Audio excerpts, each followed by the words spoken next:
we start, sir?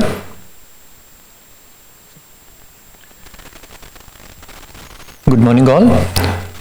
So today in our clinico-pathological conference, we are discussing a case in collaboration with Department of Medicine.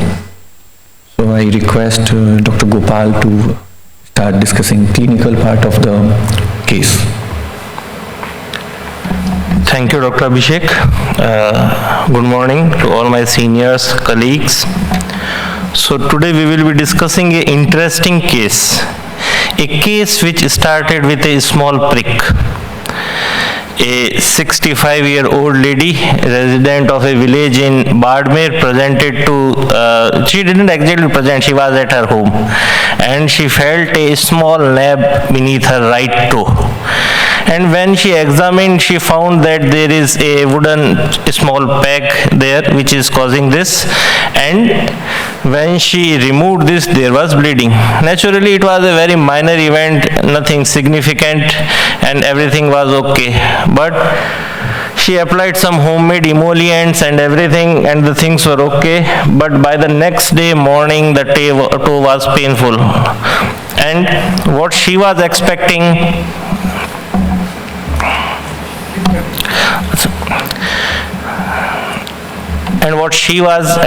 was that this is the effect of that small peg which she had removed the day before.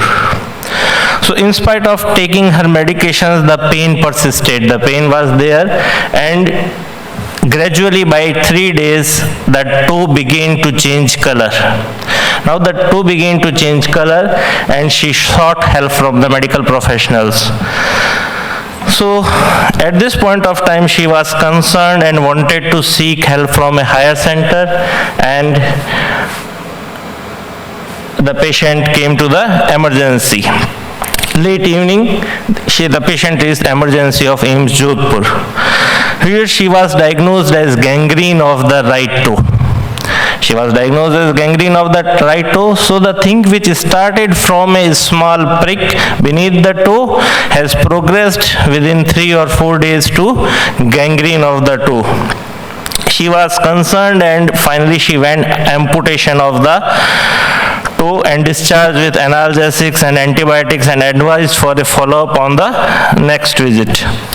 She returned after 12 days, so there was a untimely return, and she complained of resting pain which persisted and had worsened considerably. So now there was discharge, there was pain at the amputation site. She was readmitted for management of infected surgical wound, and basic sepsis workup was sent. The patient was otherwise absolutely fine, conscious, cooperative, oriented, no pyloric teres, nothing. Local examination revealed a non-healing ulcer over the amputation site covered with slough. So there was nothing else, only local findings. The routine workup was done, and it was found out that the patient had raised counts 32,000, and the platelets were also significantly high. The hemoglobin was a bit low, and it was microcytic, but rest of the investigations were within normal limit. So it was thought whether this is sepsis with reactive thrombocytosis with microcytic anemia. As per the history, patient had a history of a prick 10 to 12 days back, and after that she had developed discharge, pain, swelling, everything, and now after amputation she was having a non-healing ulcer over the amputation site, and the counts were raised and the platelets were raised. So the suspicion was of sepsis with reactive thrombocytosis with microcytic anemia or something else. Now, to look at the infection part, inflammatory markers were sent, and to surprise, the markers were almost normal. ESR was 4, ferritin was not raised, CRP was not raised, Procal was not raised. chest X-ray was normal, and nothing in the urine examination. Culture from the ulcer site was also sent.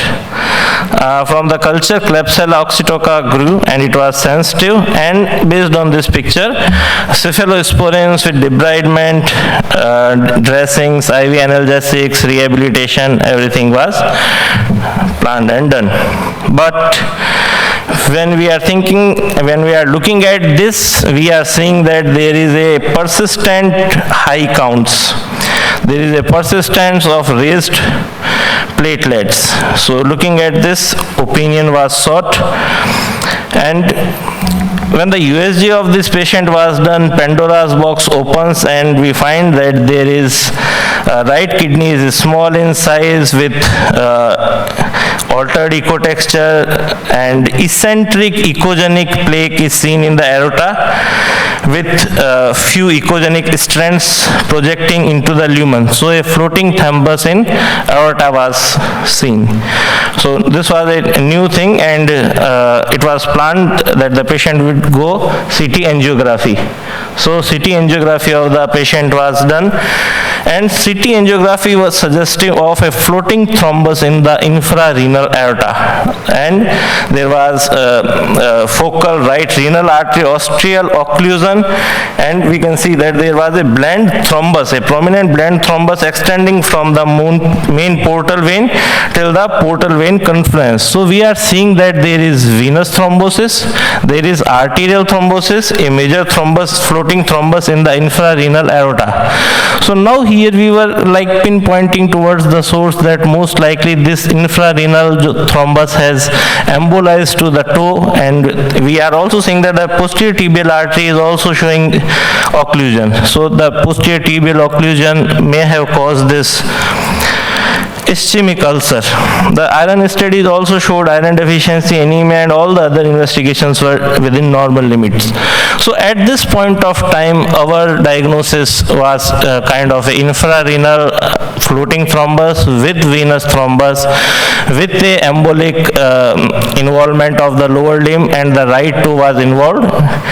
But this persistent platelet count, the hike in the platelet counts and the hike in the WBCs was not completely understandable. So we evaluated this patient further. For the evaluation of this raised platelet counts, we discussed further, and Dr. Abhishek will now discuss this part. Thank you, sir. So, as we were following up this case with the sequential complete blood counts, hemograms, which are generally done in our laboratory on a 7-part differential hematology cell counter, it can be seen on the screen of analyzer that platelet counts are high. First reaction to such high platelet counts is to rerun the sample. We try to check whether these are true counts. Then to confirm, we examine peripheral blood smear, which is standard. Still, it is the gold standard to check for the abnormal values in counts. And we found that this was a true thrombocytosis. How platelet count is counted by these analyzers is also interesting.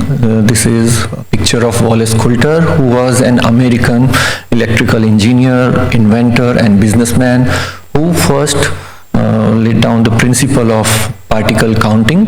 When he was working in Far East during World War II, he found that medical laboratory technologists and doctors, they were very busy counting TLC and DLC as well as the platelet count in laboratories. So he came out with his principle, which is accepted reference method for particle size analysis. In short, this is based on electrical impedance principle. We have here a tank in which electrolyte solution is filled. There is an inner chamber in which there is aperture on the wall of this inner chamber, and there is a direct current between these two parts of the chambers.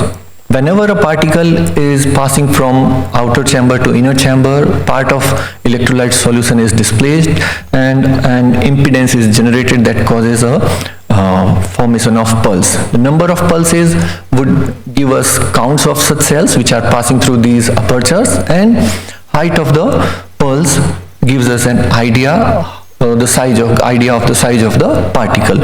So based on these two things, number and the size of these cells are counted and platelet count is done. Each pulse is recorded as an oscillation, and height of which is proportional to the volume of size of the cell. Such oscillations are arranged according to their volume interval to form a histogram. And on our analyzer, we can see these histograms. On the left is a histogram which is depicting RBC and platelets. Platelets are generally counted between 2 and 30 femtoliters. We know these are smallest cells in peripheral blood, and slightly increase in size gives us an idea that these are RBCs. So we can see on the picture on the right side that when platelets are larger, they will be counted as RBCs, and when RBCs are smaller, quite smaller, they may be counted as platelets. So we had last time discussed a case of pseudothrombocytosis when there was profound microcytic hypochromic anemia that led to a false impression of pseudothrombocytosis. So, but this case was a true thrombocytosis. This was electrical impedance method, but with time we have come up with other methods also, like optical platelet count, and recently what we are doing in our analyzer is fluorescent platelet count, that is based on flow cytometric principle, and it stains RNA of platelets by oxygen dye, and it gives nearly accurate platelet count. F platelet, it becomes very important in cases of dengue, in cases who are being followed up in oncology OPD. When patient had her TLC decreased, this was a smear. On the right side, we are showing it for comparison. Tiny dots in between red blood cells are platelets. On the right side, picture is showing increased number of these tiny dots. So it shows how platelets are increased and how they can be seen on peripheral blood smear. So we had requested our clinicians to rule out all possible reactive causes. These reactive causes, partly they can be transient, and few of these causes are sustained until and unless we remove the cause causing this thrombocytosis. Transient processes can be acute blood loss, a recovery after thrombocytopenia, so rebound thrombocytopenia, acute infection or inflammation. At times it is in response to exercise also. Sustained causes which causes sustained rise in platelet count are iron deficiency anemia, hemolytic anemia, cancers, after splenectomy, chronic inflammatory or infectious diseases, after certain drugs like vincristine, atra, or after growth factors or cytokines. So if we remove these causes or treat these underlying causes, these reactive thrombocytosis will be removed. But as in this case, after ruling out all possible reactive causes, still thrombocytosis was persistent. So after this, we went for bone marrow examination. Whenever we are doing bone marrow examination, we should have a question in our mind. So at that time, we had a question to rule out reactive nature of these this thrombocytosis, as well as to differentiate what various clonal causes of thrombocytosis could be there. So we will discuss those. But before going to abnormal, we should also discuss what is normal. So we know all peripheral blood cells, they are derived from hematopoietic stem cells from bone marrow. They give rise to common myeloid and common lymphoid progenitors, and platelets, they are derived from megakaryocytes, which are generated from common myeloid progenitors. Sites of hematopoiesis is also very important to know, because we will be going to do some bone marrow procedures. So the area which is synthesizing hematopoietic cells, that should be biopsied. So in prenatal life, generally this is yolk sac, liver and spleen are the major sites of bone marrow hematopoiesis. But bone marrow takes this part from 5th or 6th months onwards, and by the time of birth of a baby, the majority of hematopoiesis occurs in bone marrow, and after birth it remains primarily in the ends of long bones and flat bones. So ideally we should be doing this procedure from posterior superior iliac spine, from iliac crest. In very young infants we can go for medial part of tibial condyle, but we do not prefer external puncture. External puncture for two reasons: vital organs are there underneath, and second, we cannot do biopsy from sternum, and we always request for bone marrow biopsy along with bone marrow aspirate whenever we are dealing with some diseases which have different morphology on biopsy.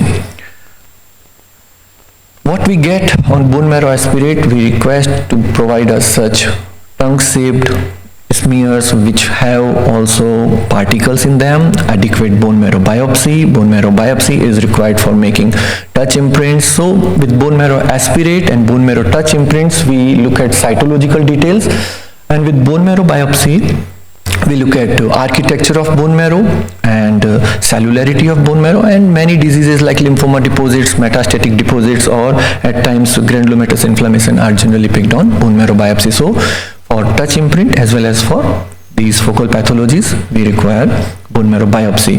Various type of cells are seen under microscope in bone marrow aspirate. We usually perform at least 500 cell count to give a myelogram, to give an idea of various type of cells. For reference, on bone marrow aspirate, bone marrow fragments are seen. On the left, there is a hypocellular fragment, in the middle is a hypercellular fragment, on the right is a normocellular marrow fragments. But for cellularity, we prefer bone marrow biopsy. This shows a hypocellular marrow. You can see pink colored bony trabeculae. In between these bony trabeculae is a intertrabecular space where hematopoietic components are generally seen. How they are looked at? They are like this. Some bluish dots, some pinkish dots are seen in the picture, and in between empty spaces are adipose cells. So this is a normocellular marrow. It can be compared from the upper panel, which is showing hypocellular marrow, and this is a hypercellular marrow. Almost near 100% cellularity is seen in this bone marrow biopsy. Bone marrow biopsy is also important to look at the topography or architecture of various type of cells distributed in marrow. Generally in the endosteal, that is near these trabeculae, we find immature cells, then we see erythroid, and then maturing myeloid cells and megakaryocytes. So when we were looking at bone marrow, we had few differential diagnoses in mind, looking at the thrombocytosis in this case. First thing was essential thrombocythemia. What do we see is near normocellular marrow, though it is a myeloproliferative neoplasm, but what we see is a normocellular marrow, and you can see these large cells, largest cell of bone marrow, those are megakaryocytes. You can, I think, appreciate the largest cells. They are increased in number. The second DD is early primary myelofibrosis. You can see that there is an increased number of megakaryocytes. They are having they are present in loose clusters, and they have different sizes also. Then one we have is 5q minus syndrome, that is myelodysplastic syndrome with isolated 5q deletion. What we can see is hypolobated megakaryocytes. Megakaryocytes, they are losing their normal structure. We had already seen how do they look normally. So they are just monolobated. And finally, we can also think of polycythemia vera, in that we again see a near 100% marrow cellularity and panmyelosis, that is proliferation of all hematopoietic components. In these cases, will be having high hemoglobin when we are doing complete blood counts. So coming to patient's blood bone marrow, on scanner view, we can see these are fairly cellular marrow aspirate smears, and these large cells are evident. Generally on scanner view, do not see these many megakaryocytes. These are megakaryocytes, and you can look at them. They are not normal. They are large, enlarged, mature. Chromatin is there, hyperlobulated nuclei are there somewhat. They are looking like staghorns. So they are called hyperlobulated staghorn nuclei, which are seen characteristically in cases of essential thrombocythemia. So for comparison, so this is how staghorns are seen. When we looked at bone marrow biopsy, it was an adequate bone marrow biopsy. Adequate bone marrow biopsy should have at least 7 to 8 bone marrow, intratrabecular marrow spaces. This is a cortical marrow, and these are bony trabeculae. In between these bony trabeculae, what we can see is a normocellular bone marrow. We do not find any increase in cellularity as we generally see in other cases of myeloproliferative neoplasm like CML or polycythemia vera or early PMF. So once we looked at this biopsy, we further went to higher power. What we can see is increase in these largest cells. These are megakaryocytes. These megakaryocytes were enlarged, mature forms, and they were having hyperlobulated nuclei like staghorns. We have already discussed. Chromatin is not abnormal. That is still a mature chromatin. No hyperchromatism is seen in these. And next we did reticulin stain on bone marrow examination. What do we see in reticulin stain? This is for understanding that WHO has described staging of or grading of bone marrow fibrosis. These are not of patient I am describing. This is a normal bone marrow where we see scattered only very rare reticulin fibers. These are reticulin fibers. These are not seen in normal bone marrow. We call it MF1. When loose network is seen, there is no crisscrossing of these. It is MF1. This is MF0. This is MF1. When there is increase in these reticulin fibers along with crisscrossing, that is intersections are seen, this is MF2. And when there are thick bundles seen, this can be confirmed with the Masson trichome stain also. This is MF3.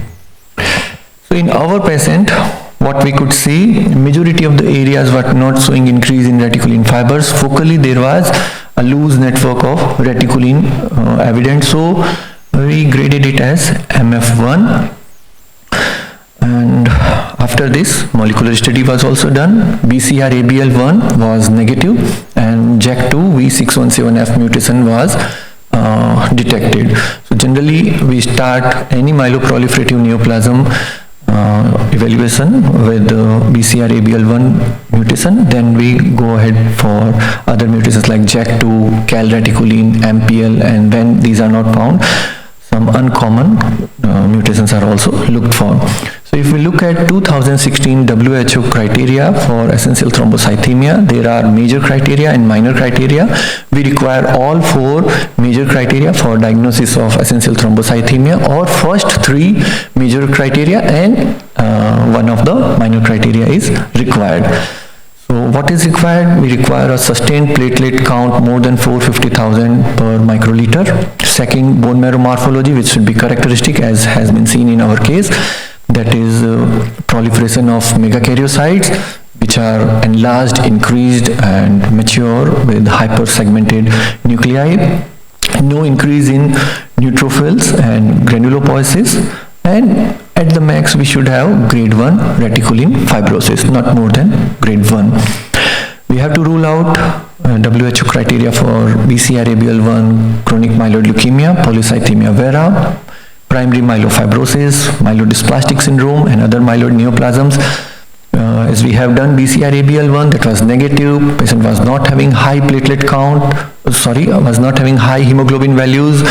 So polycythemia vera is also ruled out. Patient was not having more than 1 grade of reticulin fibrosis, so primary myelofibrosis was also not a disease in this case. Patient was not having splenomegaly also clinically, and we did not find any evidence of myelodysplastic syndrome, and patient was not having cytopenia, rather he was having increase in count. So MDS is also ruled out.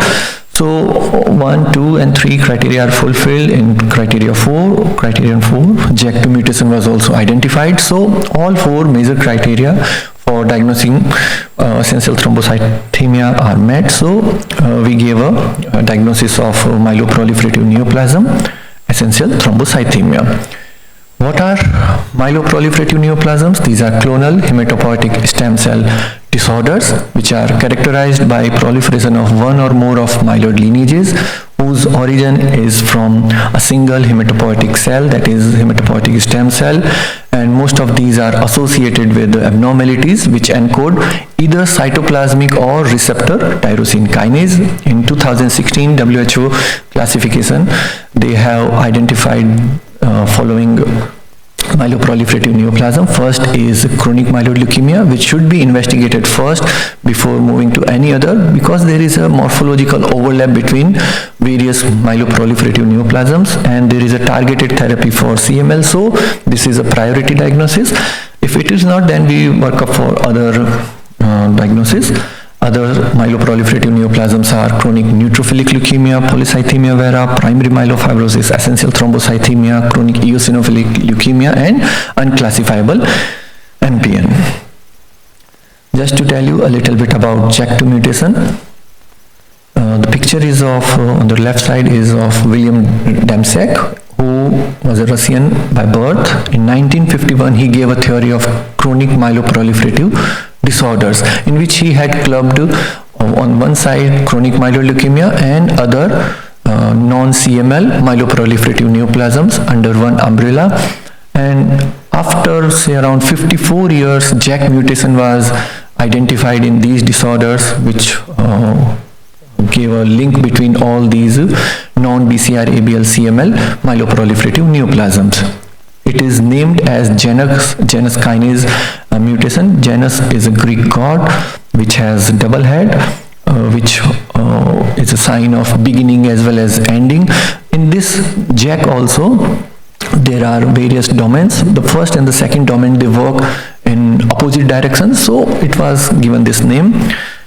So in our case, JAK mutation was also identified. So how these clinical manifestations appeared in cases of essential thrombocythemia? These are prone to develop some bleeding disorders and some vaso-occlusive disorders, as well as thrombotic manifestations are also very common in essential thrombocythemia. So I request Dr. Gopal to carry forward the discussion. Thank you, sir. We are getting this extensive teaching in our clinics as well, so I am thankful to him. So now the goals of our treatment. So whenever we get a patient, the main goals are risk stratification first. Secondly, the patient's symptoms should be alleviated, and the third important goal is to monitor the patient for any complications. In this case, progression to myelofibrosis and leukemic transformation.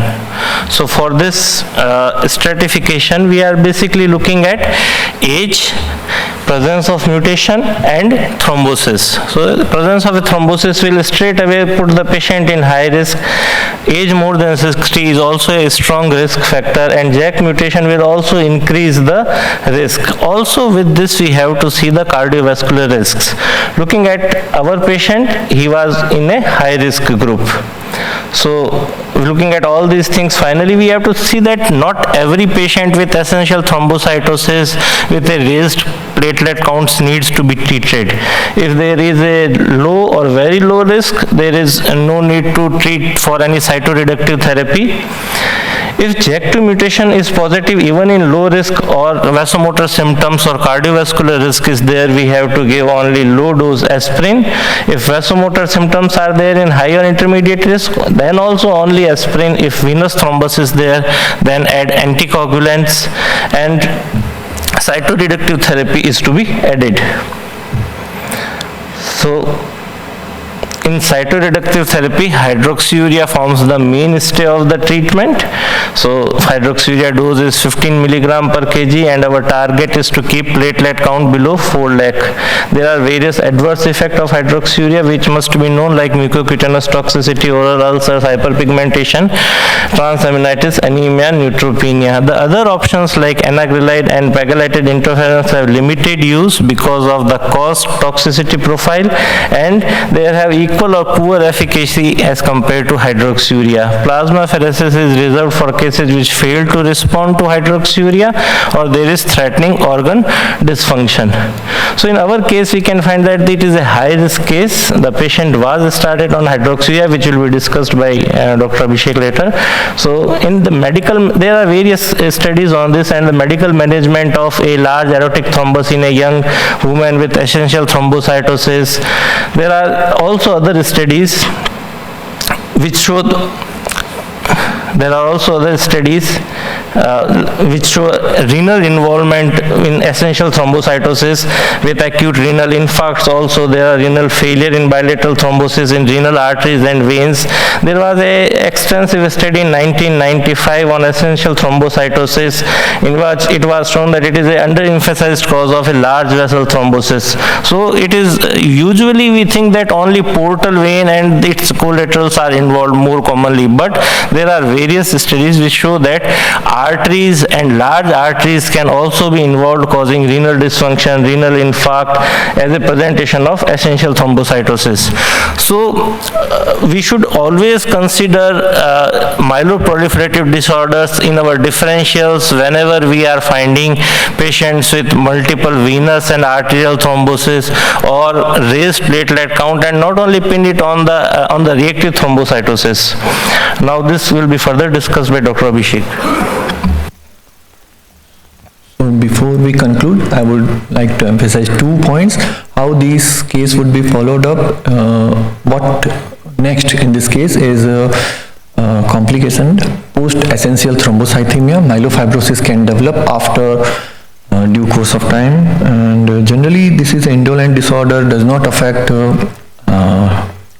lifespan of the case, but significant morbidity does occur in essential thrombocythemia, as had been explained in our case. When there is a fall in hemoglobin level, when there is appearance of leukoerythroblastic blood picture, spleen size is increasing, we may again have to do bone marrow biopsy to establish the cause of constitutional symptoms also, and that can be because of myelofibrosis developing in essential thrombocythemia case. So these are the criteria. Second point, we had seen in our laboratory in last few days, because of this presentation, we looked at how our institution is showing increased platelet count. So we looked at 4,500 consecutive CBCs from our analyzer, and we found that out of these, 504 cases were showing high platelet count.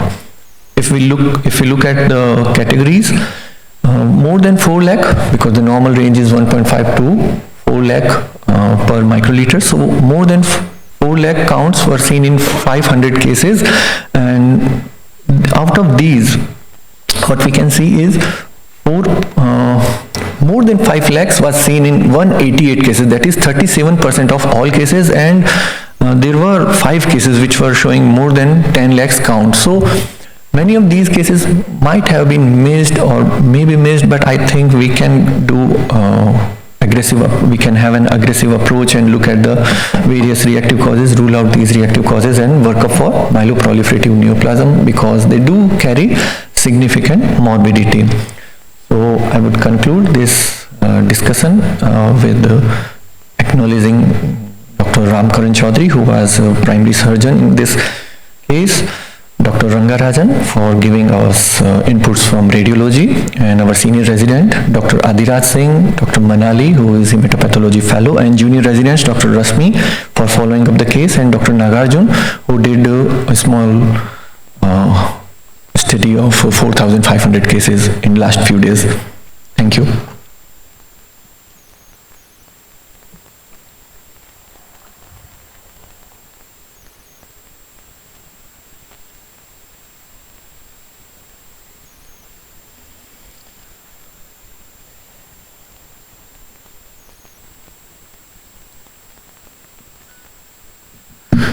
Regarding the clinical presentation, I have 1 or 2 questions. One is that what was the type of gangrene? Was it a wet gangrene or dry gangrene of the grade 2?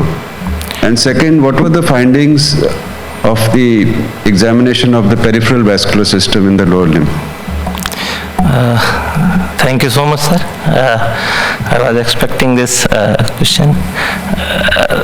The gangrenous part was ideally dealt by the surgeons, so we came into the picture later on.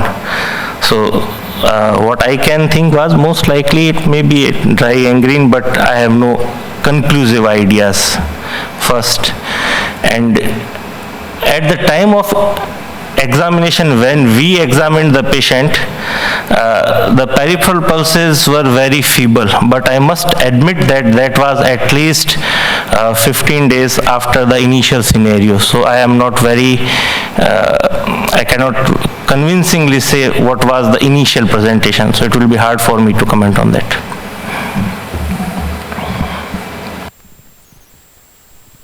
So what was the ultimate outcome that you have started? Patient was initiated on heparin and cytoreductive therapy. The patient visited us 2 weeks back. Finally, the ulcer had completely healed. Everything was fine. The platelet counts had reduced to, I think, 4.5 lakhs. So with the cytoreductive therapy, the platelet counts had reduced. The patient's ulcer has healed, and the patient was doing well. Thank you for enlightening us, and I think as a surgeon I'll be really well alert next time thinking about platelet as a cause and the bone marrow is a cause for the causing peripheral gangrene. Having said that, there's a lot of missing data in your case. As a beginning, the first investigation should have been a Doppler study that could at least show that where all the blood circulation is affected or not. In the coagulogram or the complete coagulation profile is always a part of investigation when you are dealing with such cases, especially looking for those homocysteine, protein C, S, antithrombin, so on, like that. So that should have been also included. But I'm really enthralled with the lecture given by Dr. Purohit, and it was really visiting through all the histopathology. That was really a very psychedelic experience. Thank you for that. Basically, when the patient probably came to the surgeons, the cause was evident. There was a thorn prick which has led to the infected, and it has led to gangrenous, and it was amputated. It was such a simple case. If you look at it, it is the only when the consequences it is not healed, then all the picture has come into the things.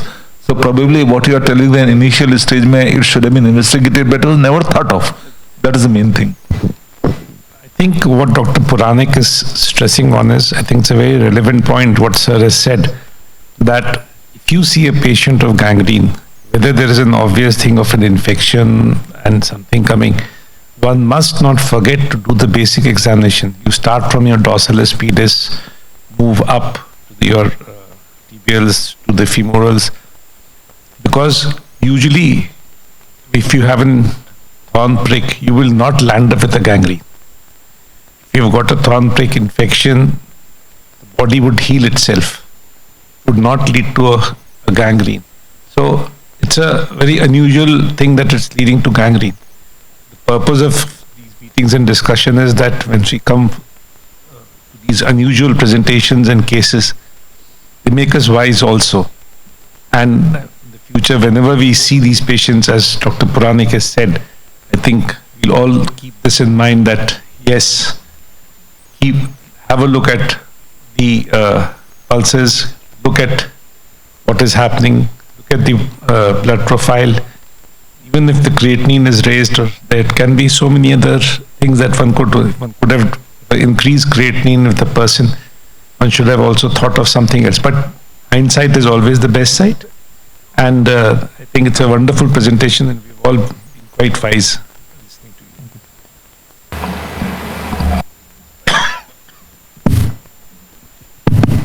Yeah, Abhishek, I have a few questions.